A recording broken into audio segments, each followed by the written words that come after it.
حضور علیہ الصلوۃ والسلام نے فرمایا کہ جب میں تھوڑا آگے چلا تو میں نے کچھ لوگوں کو دیکھا کہ ان کے جو پیٹ ہیں بہت بڑے بڑے ہیں، کمروں جیسے، گنبدوں جیسے۔ ان پیٹوں کے اندر بچھو ہیں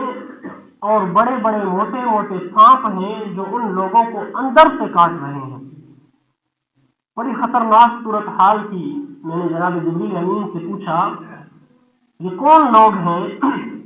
جن کو اتنا سخت عذاب دیا جا رہا ہے؟ تو جبریل امین نے فرمایا اللہ کے حبیب،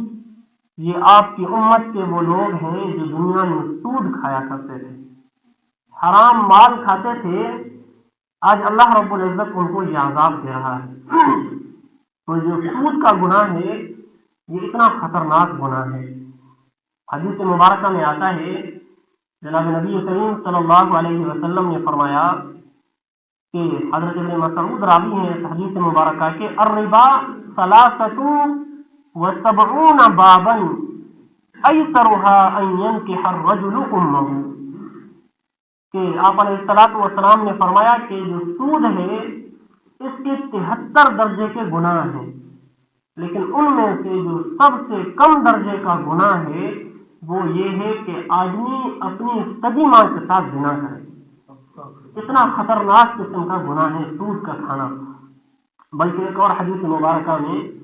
جناب نبی کریم صلی اللہ علیہ وسلم نے فرمایا کہ سود کے گناہ کی وجہ سے 4 آدمی دوزخ میں داخل ہوں گے۔ ایک سود کھانے والا، دوسرا سود کھلانے والا،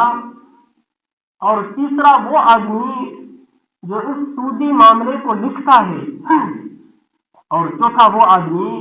جو اس سودی معاملے کی گواہی دیتا ہے۔ 1 روپیہ سود کی وجہ سے ان 4 آدمیوں کو دوزخ میں داخل کر دیا جائے گا۔ دیکھیں کتنی خطرناک بات حضور علیہ الصلوۃ والسلام نے ارشاد فرمائی۔ اسی لیے جناب نبی کریم صلی اللہ علیہ وسلم نے ایک حدیث مبارکہ کے اندر فرمایا کہ جو سود آدمی کھاتے ہیں کل قیامت کے دن میدان محشر میں یہ جو آئیں گے تو یہ پاؤں کے بل نہیں آئیں گے، اپنے قدموں کے بل نہیں آئیں گے، بلکہ ایک روایت میں آتا ہے کہ ان کے قدم ہی نہیں ہوں گے، یہ اپنے کولہوں کے بل گھسیٹ گھسیٹ کر میدان محشر میں جمع کیے جائیں گے۔ پھر حضور علیہ الصلوۃ والسلام نے قرآن مجید کی یہ آیت مبارکہ تلاوت فرمائی کہ الذین یأکلون الربا لا یقومون الا کما یقوم الذی یتخبطہ الشیطان من المس، کہ وہ لوگ جو سود کھاتے ہیں لا یقومون، ان میں اتنی طاقت ہی نہیں ہوگی کہ وہ اپنے قدموں کے بل کھڑے ہو سکیں، بلکہ ان کا اس طرح حال ہوگا جس طرح دنیا میں کسی جن نے کسی آدمی کو چھوا ہو تو اس کو مدہوشی لاحق ہو گئی ہو، وہ یوں آگے پیچھے گھومتا پھرتا ہو، اس کو پتہ نہ ہو کہ میرے ساتھ ہو کیا رہا ہے۔ تو جو سودی آدمی ہوگا وہ قیامت کے دن اس کا یہ حال ہوگا کہ اپنے کولہوں کے بل گھسیٹ گھسیٹ کر لایا جائے گا اور اس کو پتہ ہی نہیں ہوگا کہ میرے ساتھ ہو کیا رہا ہے، اتنی سخت تکلیف ہوگی۔ ایک موقع پر جناب نبی کریم صلی اللہ علیہ وسلم نے فرمایا کہ قرآن مجید میں اللہ رب العزت نے یہ آیت نازل فرمائی، یا ایھا الرسل کلوا من الطیبات واعملوا صالحا، کہ اے آدم سے لے کر نبی کریم صلی اللہ علیہ وسلم تک جتنے بھی تم نبی ہو، میں تم کو واضح طور پر یہ بتلا رہا ہوں کہ یا ایھا الرسل کلوا من الطیبات، کہ تم پاکیزہ چیزیں کھاؤ، حرام مال نہ کھاؤ، حلال مال کھاؤ، وَاعْمَلُوا صَالِحًا، پاکیزہ مال کھانے کے بعد پھر تم نیک عمل کرو، پھر تمہارا عمل قبول ہوگا۔ اس لیے حدیث مبارکہ میں آتا ہے کہ آج ہم یہ جو دعائیں کرتے ہیں اور ہماری دعائیں قبول نہیں ہوتی، ان کی سب سے بڑی وجہ اور سب سے اصل اور مین وجہ یہ ہے کہ ہم حرام کھا رہے ہوتے ہیں۔ ہمارے پیٹ کے اندر حرام کا لقمہ ہوتا ہے تو پھر دعا کہاں سے قبول ہوگی؟ اور اسی طرف جناب نبی کریم صلی اللہ علیہ وسلم نے ایک حدیث مبارکہ کے اندر بھی اشارہ فرمایا۔ آپ نے فرمایا کہ ایک آدمی ہے جو سفر سے آ رہا ہے، اس کے جو بال ہیں پراگندہ ہیں، اس کے جو کپڑے ہیں وہ گرد آلود ہیں، اور اس کے جسم پر سفر کی تھکاوٹ ہے، سفر کے آثار ہیں، اچانک اس کو کسی چیز کی ضرورت پڑ جاتی ہے۔ اب وہ کیا کرتا ہے؟ سفر کا تھکا ہوا ہے، بیچارہ بے بس ہے، تو اللہ رب العزت سے اس چیز کا سوال کرتا ہے کہ اے مولا کریم مجھے یہ چیز عطا فرما۔ اب ہونا تو یہ چاہیے کہ یہ بیچارہ تھکا ہوا ہے، بے بس ہے، لاچار ہے، تو اللہ اس کی دعا کو فوراً قبول کرے،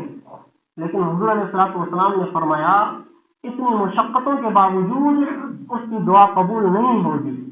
وجہ اس کی یہ ہے کہ آپ علیہ الصلوۃ والسلام نے فرمایا کہ مطعمہ حرام، کہ اس کا کھانا جو حرام کا ہے، اس کے پیٹ کے اندر جو حرام گیا ہوا ہے، تو پھر اس کی دعا کہاں قبول ہوگی؟ آگے فرمایا وہ مشربہ حرام، اس کا پینا حرام ہے، وہ ملبسہ حرام، اس کے جسم کے اوپر جو کپڑا ہے وہ حرام کا ہے، تو آپ علیہ الصلوۃ والسلام نے فرمایا پھر اس کی دعا کہاں قبول ہوگی؟ تو دعاؤں کی عدم قبولیت کی سب سے بڑی وجہ جو ہے وہ یہ ہے کہ ہمارے پیٹوں کے اندر حرام بھرا ہوا ہے۔ اگر ہمارے پیٹوں کے اندر حلال ہو تو پھر ہماری دعائیں ضرور قبول ہوں گی۔ صحیح بخاری اور مسلم شریف کے اندر ایک حدیث موجود ہے کہ مروان ابن حکم کے پاس ایک عورت نے یہ دعویٰ دائر کیا کہ حضرت سعید ابن زید رضی اللہ تعالیٰ عنہ صحابی رسول ہیں، اس کے خلاف دعویٰ دائر کیا کہ اس آدمی نے جو فلاں زمین ہے جو اس کے پاس ہے وہ میری ہے زمین، اس نے ہتھیا لی ہے ظلماً۔ تو مروان ابن حکم نے حضرت سعید ابن زید رضی اللہ تعالیٰ عنہ کو بلایا اپنے دربار میں اور کہا کہ یہ عورت دعویٰ کرتی ہے کہ فلاں جو زمین ہے آپ کے پاس یہ آپ کی نہیں ہے، یہ اس کی ہے۔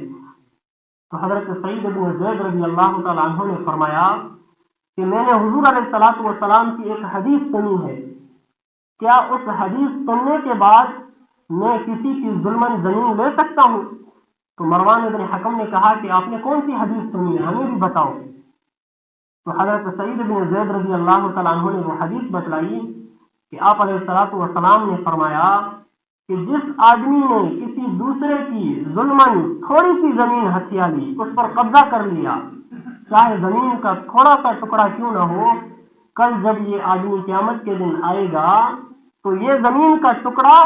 اور اس کے ساتھ نیچے ساتوں زمینیں ملا کر اس کے گلے میں تعویذ بنا کر ڈال دی جائیں گے۔ اور ایک اور روایت میں ہے کہ آپ نے فرمایا کہ یہ ساری زمینیں ساتوں زمینوں کو ملا کر اس کے کندھے پر رکھ دی جائیں گی کہ تم اس تھوڑی زمین کے لالچ میں آ کر آپ نے قبضہ کیا تھا، آج قیامت کے دن تم اس کو اٹھاؤ تو صحیح نہ پتہ تو چلے۔ تو جب حضرت سعید بن زید نے یہ حدیث مروان ابن حکم کو بتائی تو اس نے کہا کہ بس حضور کی حدیث کافی ہے، میں آپ سے کوئی اور گواہ طلب نہیں کرتا، یہ زمین آپ کی ہے، آپ لے جائیں۔ تو حضرت سعید بن زید نے کہا کہ نہیں، میں یہ زمین اس عورت کے حوالے کرتا ہوں۔ پھر ایک بد دعا دی اور اے مولا کریم میں واقعتاً سچا ہوں تو آپ اس عورت کو اسی زمین کے اندر ہی دفن کر دیں، یعنی اس کی قبر اسی زمین کے اندر ہی بنے۔ تو حضرت عمر رضی اللہ تعالیٰ عنہ کہتے ہیں کہ ہم نے دیکھا کہ کچھ زمانے کے بعد وہ عورت اندھی ہو گئی تھی، اور ہم نے دیکھا کہ وہ عورت دیواروں کو ہاتھ لگا لگا کر گھومتی تھی۔ ہم پوچھتے کہ کیا ہوا، تو وہ کہتی تھی کہ مجھے سعید بن زید رضی اللہ تعالیٰ عنہ کی بد دعا کھا گئی ہے۔ اور پھر اسی زمین کے اندر ایک چھوٹا سا گڑھا تھا، وہیں پر وہ گھوم رہی تھی کہ اس گڑھے کے اندر گری اور وہیں مری اور وہیں پر اس کی قبر بنی۔ اس سے پتہ چلتا ہے کہ حرام کا کتنا وبال آتا ہے۔ اللہ رب العزت سے دعائیں جو کہا یہ عمل کی